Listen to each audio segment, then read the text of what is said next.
ಓಂ ಶ್ರೀ ಗುರುಭ್ಯೋ ನಮಃ. ಎಲ್ರಿಗೂ ನಮಸ್ಕಾರಗಳು. ಯಾರೆಲ್ಲ ಈ ಕೋರ್ಸ್ ಜಾಯ್ನ್ ಆಗಿದ್ದೀರಾ ಅವ್ರಿಗೆಲ್ಲ ನಿಮಗೆ ತುಂಬ ಹೃದಯ ಸ್ವಾಗತ. ನಾವು ಲಾಸ್ಟು ದಸರಾದಲ್ಲಿ ನವರಾತ್ರಿ ವೈಭವ ಅಂತ ಕ್ಲಾಸ್ ಕಂಪ್ಲೀಟ್ ಮಾಡಿದ್ವಿ. ಅದು ಸಕ್ಸಸ್ಫುಲ್ಲಾಗಿ ಕಂಪ್ಲೀಟ್ ಆಯಿತು. ಆ ಕ್ಲಾಸಿಂದನೂ ಸುಮಾರು ಜನ ಬಂದಿದ್ದೀರಾ, ನಿಮಗೂ ಧನ್ಯವಾದಗಳು.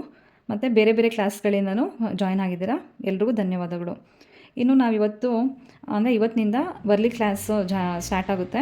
ಆದರೆ ಮೊದಲೇ ದಿನ ನಾವು ಅದರ ಪರಿಚಯ ಮಾಡ್ಕೊಳ್ಳೋಣ ಫಸ್ಟು. ಅಂದರೆ ವರ್ಲಿ ಆರ್ಟ್ ಅಂದರೆ ಏನು, ಹೇಗೆ ಬಂತು, ಅದು ಯಾವಾಗಿಂದ ಶುರು ಆಯಿತು ಅಂತ ನಾವು ಅದನ್ನು ಫಸ್ಟು ಕಿರು ಪರಿಚಯ ಮಾಡಿಕೊಂಡು ಆಮೇಲೆ ಕ್ಲಾಸು ಸ್ಟಾರ್ಟ್ ಮಾಡೋಣ. ಈ ವರ್ಲಿ ಆರ್ಟು ಅದರಲ್ಲಿ ಕನ್ಫ್ಯೂಸ್ ಇದೆ. ಸುಮಾರು ಜನ ವರ್ಲಿ ಮತ್ತು ವಾರ್ಲಿ ಅಂತ ಕರೀತಾರೆ. ಅಂದರೆ ವರ್ಲಿ ಅಂದರೂ ಒಂದೇ, ವಾರ್ಲಿ ಅಂದ್ರೂ ಒಂದೇ, ಅದರಲ್ಲಿ ಯಾವುದೇ ಥರ ಡೌಟ್ ಬೇಕಾಗಿಲ್ಲ. ಇನ್ನು ವರ್ಲಿ ಆರ್ಟು ನಮ್ಮದೇ ದೇಶದ್ದು, ಅಂದರೆ ನಮ್ಮದೇ ಭಾರತ ದೇಶದ್ದೇ ಆಗಿದೆ. ಇದು ಮಹಾರಾಷ್ಟ್ರ ರಾಜ್ಯದ ಥಾನೆ ಜಿಲ್ಲೆಯ ವಾರ್ಲಿ ಜನಾಂಗದವರು ಇದನ್ನು ಅಭಿವೃದ್ಧಿ ಮಾಡಿದ್ದು. ಅಂದರೆ ಇದು ಒಂದು ಪಾರಂಪರಿಕ ಕಲೆಯಾಗಿ ಆ ಜನಾಂಗದಿಂದ ಬಂದಿದ್ದು. ಅದು ಬುಡಕಟ್ಟು ಜನಾಂಗ ಅವರು, ಯಾರು ಈ ವಾರ್ಲಿ ಅಂತ ಜನಾಂಗದವರು. ಈ ಕಲೆಯು ಸುಮಾರು 3000 ವರ್ಷಗಳ ಹಿಂದಿನದು ಅಂತ ಹೇಳಲಾಗಿದೆ. ಇದು ನಮಗೆ ಆದರೆ 3000 ವರ್ಷದ್ದೇ ಹಿಂದಿನದೇ ಆಗಿದ್ರೂ ನಮಗೆ ಪರಿಚಯ ಆಗಿದ್ದು ಮಾತ್ರ 1970ರಲ್ಲಿ. ವಾರ್ಲಿ ಜನ ಹೆಂಗಂದರೆ ಅವರು ನೇಚರ್ನ ಅಂದರೆ ಪ್ರಕೃತಿನ ಪೂಜೆ ಮಾಡ್ತಾಯಿದ್ರು, ಆರಾಧನೆ ಮಾಡ್ತಾಯಿದ್ರು. ಸೊ ಹಾಗಾಗಿ ಅವರು ಬೆಟ್ಟಗಳು, ನದಿ, ಮರ, ಚಂದ್ರ, ಸೂರ್ಯ, ಪ್ರಾಣಿ ಮತ್ತು ಕೃಷಿಯನ್ನೇ ದೇವತೆಗಳಂತೆ ಆರಾಧನೆ ಮಾಡ್ತಾಯಿದ್ರು. ಇನ್ನು ಈ ಕಲೆಗೆ ಅವರು ಬಳಸ್ತಾ ಇದ್ದ ಬಣ್ಣ ಯಾವುದಪ್ಪ ಅಂದರೆ ಗೋಡೆಗಳಿಗೆ ಬ್ಯಾಕ್ಗ್ರೌಂಡ್ ಬಂದ್ಬಿಟ್ಟು ಅವರು ಕೆಂಪು ಅಥವಾ ಕೆಮ್ಮಣ್ಣನ್ನು ಬ್ಯಾಕ್ಗ್ರೌಂಡ್ ಕೊಟ್ಟು ಅದ್ರ ಮೇಲೆ ಬಿಳಿ ಬಣ್ಣದಿಂದ ಚಿತ್ರ ಬಿಡಿಸ್ತಾಯಿದ್ರು. ಅದು ಬಿಳಿ ಬಣ್ಣ ಹೇಗಂದರೆ ಈ ಅಕ್ಕಿ ಹಿಟ್ಟಿರುತ್ತಲ್ಲ, ಅಕ್ಕಿ ಹಿಟ್ಟನ್ನೇ ಅವರು ಪೇಸ್ಟ್ ಥರ ಮಾಡಿಕೊಂಡು ಡಿಸೈನ್ ಕೊಡ್ತಾಯಿದ್ರು. ಮತ್ತು ಅವರು ಪೇಂಟಿಂಗ್ ಬ್ರಷ್ನ ಯೂಸ್ ಮಾಡ್ತಾ ಇರಲಿಲ್ಲ. ಅವರು ಪೇಂಟಿಂಗ್ ಬ್ರಷ್ಗೆ ಬದಲು ಬಿದಿರಿನ ಕಡ್ಡಿನ ಅವರು ಪೇಂಟಿಂಗ್ ಬ್ರಷ್ ಥರ ಯೂಸ್ ಮಾಡ್ತಾಯಿದ್ರು. ಇನ್ನು ನಾವು ಅಂದ್ಕೊಂಡಿರೋ ಹಾಗೆ ವರ್ಲಿ ಆರ್ಟ್ ಅಂದರೆ ಜಸ್ಟ್ ಒಂದೇ ಥರ ಫಾರ್ಮ್ ಅಂದ್ಕೊಂಡಿದ್ದೀವಿ, ಆದರೆ ಹಾಗೆಲ್ಲ. ಇದರಲ್ಲಿ different types of Warli art ಇದೆ. ಮೊದಲನೇದಾಗಿ ಮ್ಯಾರೇಜ್ ಚೌಕ್. ಅಂದರೆ ಮ್ಯಾರೇಜ್ ಚೌಕಲ್ಲಿ 2 ವಿಧ ಇದೆ, ದೇವ್ ಚೌಕ್ ಮತ್ತು ಲಗನ್ ಚೌಕ್ ಅಂತ. ಇನ್ನು ಕನ್ನಾ ವರ್ಲಿ 2ನೇದು, 3ನೇದು ಮುತುವರ್ಲಿ, 4ನೇದು ತರ್ಪಾ ಡ್ಯಾನ್ಸ್, 5ನೇದು ಮ್ಯಾರೇಜ್ ಸೆರ್ಮನಿ ಅಂತ. ಇನ್ನು ಮ್ಯಾರೇಜ್ ಸೆರ್ಮನಿ 5ನೇದು ಏನು ಹೇಳ್ತಾ ಇದೆ ಅಂದರೆ ಅದು ಹೆಸರಲ್ಲೇ ಹೇಳೋ ಹಾಗೆ ಇದು ಮದುವೆ ಥೀಮ್ ಇಟ್ಕೊಂಡು ಬರೋವಂಥ ಆರ್ಟು. ಇನ್ನು ಇದರಲ್ಲಿ ಅವರು ಜಾಸ್ತಿ ಯಾವ ಥರ ಶೇಪ್ಸ್ ಯೂಸ್ ಮಾಡ್ತಾಯಿದ್ರು ಅಂದರೆ, ಈಗ ಅವರು ನೇಚರ್ನ ಪ್ರಕೃತಿಯನ್ನೇ ಅವರು ಆರಾಧನೆ ಮಾಡ್ತಾಯಿದ್ದರಿಂದ ಸರ್ಕಲ್ ಜಾಸ್ತಿ ಯೂಸ್ ಮಾಡ್ತಾರೆ. ಆ ಸರ್ಕಲ್ ಯಾವುದನ್ನ ಸೂಚಿಸುತ್ತಂದರೆ ಸೂರ್ಯ ಮತ್ತು ಚಂದ್ರನ. ಹಾಗೆ ಟ್ರಯಾಂಗಲ್ ಯೂಸ್ ಮಾಡ್ತಾಯಿದ್ರು ಜಾಸ್ತಿ. ಟ್ರಯಾಂಗಲ್ ಅಂದರೆ ಬೆಟ್ಟ ಗುಡ್ಡಗಳನ್ನು ಸೂಚಿಸ್ತಾ ಇತ್ತು. ಇನ್ನು ಸ್ಟ್ರೈಟ್ ಲೈನ್ ಯೂಸ್ ಮಾಡ್ತಾಯಿದ್ರು. ಸ್ಟ್ರೈಟ್ ಲೈನ್ ಏನನ್ನ ತೋರಿಸುತ್ತಂದರೆ ಮರ ಗಿಡಗಳನ್ನ ಸೂಚಿಸುತ್ತೆ. ಅಂದರೆ ಅವರು ಒಂದೊಂದು ಶೇಪಲ್ಲೂ ಅವರು ಪ್ರಕೃತಿನೇ ನೋಡ್ತಾಯಿದ್ರು, ಆರಾಧನೆ ಮಾಡ್ತಾಯಿದ್ರು. ಹಾಗಾಗಿ ಅವರು ಅಂಥ ಶೇಪ್ಗಳನ್ನೇ ತುಂಬ ಉಪಯೋಗ ಮಾಡ್ತಾಯಿದ್ರು.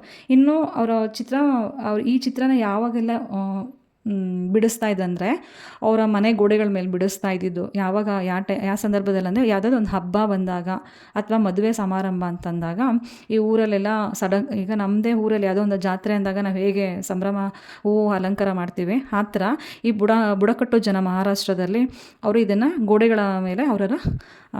ಗೋಡೆಗಳ ಮೇಲೆ ಚಿತ್ರ ಬಿಡಿಸ್ಕೊಳ್ತಾಯಿದ್ರು, ಸಂಭ್ರಮನ ಆಚರಣೆ ಮಾಡ್ತಾಯಿದ್ರು.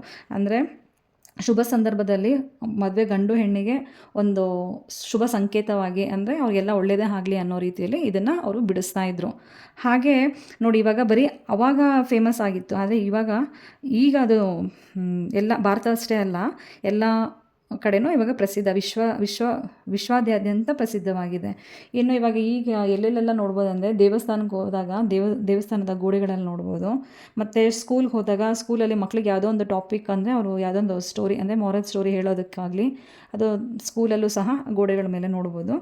ಇನ್ನು ಹೋಟೆಲ್ಗಳಲ್ಲಿ ಅಲಂಕಾರದ ಅಂದರೆ ಅಟ್ರ್ಯಾಕ್ಟ್ ಮಾಡೋಕ್ಕೋಸ್ಕರ ಅದನ್ನು ಹೋಟೆಲಲ್ಲೂ ಸಹ ಇವಾಗ ಹೋಟೆಲ್ ಗೋಡೆಗಳ ಮೇಲೇ ನಾವು ನೋಡ್ಬೋದು. ಇನ್ನು ಅದೇ ಥರ ನಾವೇನು ಡ್ರೆಸ್ ಮಾಡ್ಕೊಡ್ತೀವಲ್ಲ, ಟೀ ಶರ್ಟ್ ಆಗಲಿ, ಸ್ಕರ್ಟ್ ಆಗಲಿ, ಬ್ಲೌಸ್ ಆಗಲಿ, ಸೀರೆಗಳ ಮೇಲೆ ಆಗಲಿ, ಪ್ರತಿಯೊಂದು ಬಟ್ಟೆಗಳಲ್ಲೂ ಇವಾಗ ಈ ವರ್ಲಿ ಆರ್ಟು ಫೇಮಸ್ ಆಗ್ತಾ ಇದೆ. ಸೊ ಹಾಗೆ ಇದು ಇವಾಗ ನೀವು ಫಸ್ಟು ಇದು ನಮ್ಮದು ಬೇಸಿಕ್ ಕ್ಲಾಸ್ ಆಗಿರುತ್ತೆ 9 ಡೇಸು. ಅದಾದಮೇಲೆ ಅಡ್ವಾನ್ಸ್ ಕ್ಲಾಸಸ್ ಇರುತ್ತೆ. ಸೊ ನೀವು ಪ್ರಾಕ್ಟೀಸ್ ಮಾಡಿ ನಿಮಗೆ ಚೆನ್ನಾಗಿ ಸಮಾಧಾನ ಆಗಿ ಪರ್ಫೆಕ್ಟ್ ಆಗಿದ್ದೀನಿ ಅಂತ ಅಂದಮೇಲೆ ನೀವು ಬೇಕಾದರೆ ನಿಮ್ಮದೇ ಏನಾದರೂ ಗಾರ್ಡನಿಂಗ್ ಏನಾದರೂ ನಿಮ್ಮ ಮನೇಲಿ ಮಾಡ್ತಾ ಇದ್ದರೆ ಆ ಗಾರ್ಡನಿಂಗ್ ಪ್ಲೇಸಲ್ಲೂ ಸಹ ನೀವು ಪೇಂಟಿಂಗ್ ಮಾಡ್ಬೋದು. ಅಂದರೆ ಇವಾಗ ಪೇಪರಲ್ಲಿ ಪ್ರಾಕ್ಟೀಸ್ ಮಾಡಿ ಪರ್ಫೆಕ್ಟ್ ಆದಮೇಲೆ ನಿಮ್ಮ ಮನೆ ಗೋಡೆಗಳ ಮೇಲೆ ನೀವು ಅಂದರೆ ಟ್ರೈ ಮಾಡ್ಬೋದು. ಮತ್ತು ನೀವು ಗೋಡೆಗಳ ಮೇಲೆ ಮಾತ್ರ ಅಲ್ಲ, ಪಾಟ್ ಇದ್ದರೆ ಪಾಟ್ ಮೇಲೆ ಮಾಡ್ಬೋದು, ಮಡಕೆ ಮೇಲೆ ಮಾಡ್ಬೋದು, ಹಾಗೆ ಗಾಜಿನ ಬಾಟ್ಲಿದೆ, ಬಾಟ್ಲು ಮೇಲೆ ಮಾಡ್ಬೋದು ಸುಮಾರು. ಅಥವಾ ನೀವು ಯಾವುದೋ ಒಬ್ಬರು ಫ್ರೆಂಡ್ಗೆ ಗಿಫ್ಟ್ ಕೊಡಬೇಕು ಅಂತ ಏನಾದರೂ ಒಂದು ನಿಮ್ಗೆ ಏನಾದರೂ ಅನಿಸಿದ್ರೆ ನಿಮ್ಮದೇ ಒಂದು ಓನ್ ಥೀಮ್ ಥರ ಕ್ರಿಯೇಟ್ ಮಾಡಿ ನಿಮ್ಮ ಟ್ಯಾಲೆಂಟ್ನ ಯೂಸ್ ಮಾಡಿ ಬೇರೆಯವ್ರಿಗೆ ಬರ್ಡೇ ಗಿಫ್ಟ್ ಥರನೋ ಇಲ್ಲ ಮದುವೆ ಫಂಕ್ಷನ್ಗೆ ಏನು ಅಥವಾ ಗೃಹಪ್ರವೇಶಕ್ಕೆ ಯಾವುದೋ ಒಂದು ಥೀಮ್ ಥರ ಇಟ್ಕೊಂಡು ನೀವು ಕ್ರಿಯೇಟಿವ್ ಆಗಿ ನೀವೇ ನಿಮ್ಮ ಕೈಯಿಂದ ಮಾಡಿ ಅವ್ರಿಗೆ ಗಿಫ್ಟ್ ಕೊಡ್ಬೋದು. ಸೊ ಇದೆಲ್ಲ ಯಾವಾಗಪ್ಪ ಅಂದರೆ ಫಸ್ಟು ಬೇಸಿಕ್ ಕಂಪ್ಲೀಟ್ ಮಾಡಿ ಅಡ್ವಾನ್ಸ್ ಕಂಪ್ಲೀಟ್ ಮಾಡಿ ನೀವು ಪರ್ಫೆಕ್ಟ್ ಆದಮೇಲೆ ನೀವು ಇಂಥ ಪ್ರಯತ್ನನ ನೀವು ಮಾಡ್ಬೋದು. ಇನ್ನು ನೀವು ಪ್ರಾಕ್ಟೀಸ್ ಮಾಡೋದಕ್ಕೆ ಏನಪ್ಪ ಬೇಕಂದರೆ ಸದ್ಯಕ್ಕೆ ನೀವು ಯಾವುದಾದ್ರು ಪೇಪರ್ ಅಥವಾ ಬುಕ್ ಇದ್ದರೆ ಬುಕ್ಕಲ್ಲಿ ಪ್ರಾಕ್ಟೀಸ್ ಮಾಡ್ಬೋದು. ಇಲ್ಲ ಅಂದರೆ ಖಾಲಿ ಪೇಪರ್ ಇದೆ, ಪೇಪರ್ ಮೇಲೆ ಪ್ರಾಕ್ಟೀಸ್ ಮಾಡ್ಬೋದು.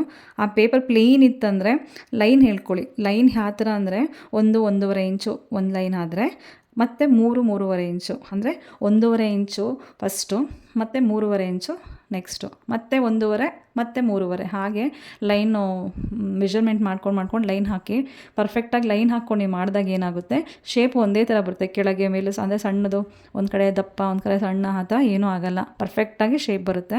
ನೀವು ಪರ್ಫೆಕ್ಟು ಶೇಪ್ ಬಂದಮೇಲೆ ಬೇಕಾದರೆ ನೀವು ಫ್ರೀ ಹ್ಯಾಂಡಲ್ಲಿ ನೀವು ಬೇಕಾದರೆ ಮಾಡ್ಬೋದು. ಸೊ ಫಸ್ಟು ನೀವು ಇದನ್ನು ಲೈನ್ಸ್ ಹಾಕಿ ಪೇಪರ್ನ ಪ್ರಿಪೇರ್ ಮಾಡಿ ಇಟ್ಕೊಳ್ಳಿ. ನಾಳೆಯಿಂದ ನಾವು ಕ್ಲಾಸಲ್ಲಿ ನಾವು ಒಂದೊಂದೇ ಹೇಳ್ಕೊಡ್ತಾ ಹೋಗ್ತೀವಿ.